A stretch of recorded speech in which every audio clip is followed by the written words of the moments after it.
Today, we're going to do something a little different. We are going to take one of the simplest, most basic words in the English language, and we're going to tear it apart. Why? Because you'll see that by learning how to define the word soup with absolute clarity, we can actually uncover some really powerful secrets about communicating effectively. Seriously, these lessons apply to everything. Let's dive in. Okay, so right out of the gate, a question for you. How would you actually define soup? I mean, if you had to explain it to someone who had never, ever heard of it before. It sounds so easy, right? But crafting a definition that's simple, that's precise, and that leaves zero room for confusion, well, that's a real skill. And it's a skill we're about to explore. So, to help us on this little journey, we're turning to a pretty fascinating tool, the Simple English Wiktionary. Now, this isn't just your regular old dictionary. Nope.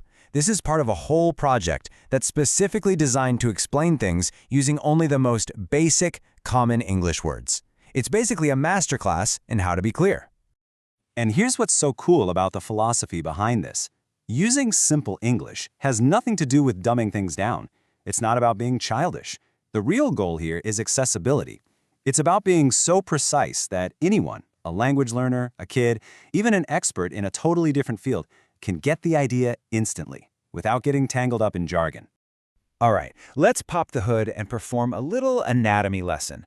We're going to break down the simple English entry for soup, piece by piece, and see exactly how it manages to achieve this incredible level of clarity.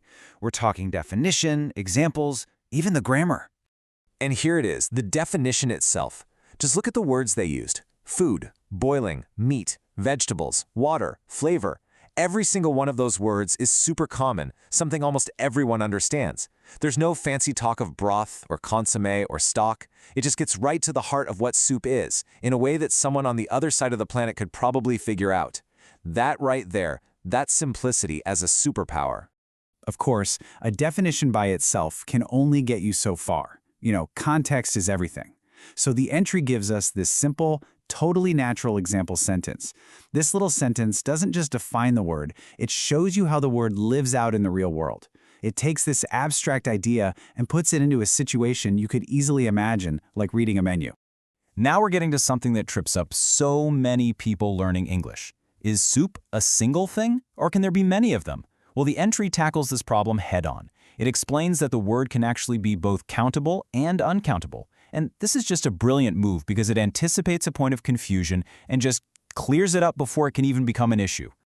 And check this out. This is how they make it crystal clear. Two different examples. Would you like soup? Treat soup as this general substance. You can't really count it. But our wide variety of soups. Now you're talking about specific, countable types. Tomato soup, chicken noodle, lentil. With just these two little sentences, a pretty tricky grammar concept becomes perfectly easy to understand. But true clarity, real accessibility, it goes beyond just the definition of the words. The Simple English entry packs in a few other tools, all designed to make the language as open and understandable as possible. Let's see how they build on this. Think about it. If you're trying to learn a new language, knowing what a word means is really only half the battle, right? You also have to know how to say it. Pronunciation can be a huge hurdle, and this entry gives you a couple of ways to get over it.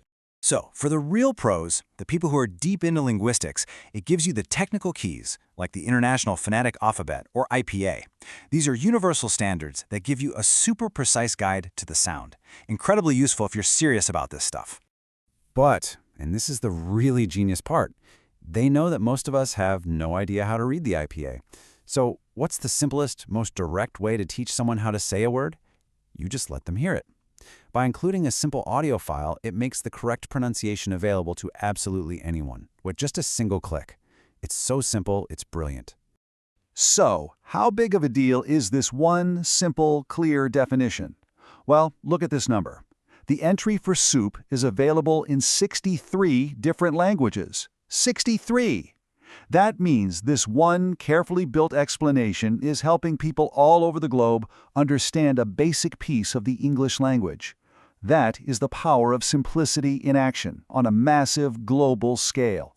Okay, so we've been deep in the weeds on a single word, soup. Let's pull back for a second and connect all these dots to the big picture. Why does all this matter so much? Why is mastering simplicity so powerful, way beyond just dictionaries? The answer is pretty much everyone. I mean, clear, simple communication is obviously a huge deal for language learners and for kids learning to read. but it is just as crucial for scientists, doctors, engineers, any expert who needs to explain a really complex idea to the rest of us. And honestly, in this crazy fast world we live in, it helps anyone who just needs to get information quickly and get it right the first time. And this, right here, this is the main takeaway. This is what this whole thing is about. Choosing to speak simply, to be clear, that's not a sign that you think your audience isn't smart. It is the absolute opposite. It's a sign that you respect them. You respect their time and their attention enough to do the hard work of making your message easy to receive. It's the ultimate sign of respect. So as we wrap up, I just want to leave you with this question. Think about your own life. The emails you write, the presentations you might give at work, or even just the way you explain something to a friend. Where could you apply these lessons? Where could stripping away the jargon and just focusing on being clear make the biggest impact for you? Turns out, a simple bowl of soup has a lot to teach us. Thanks for watching.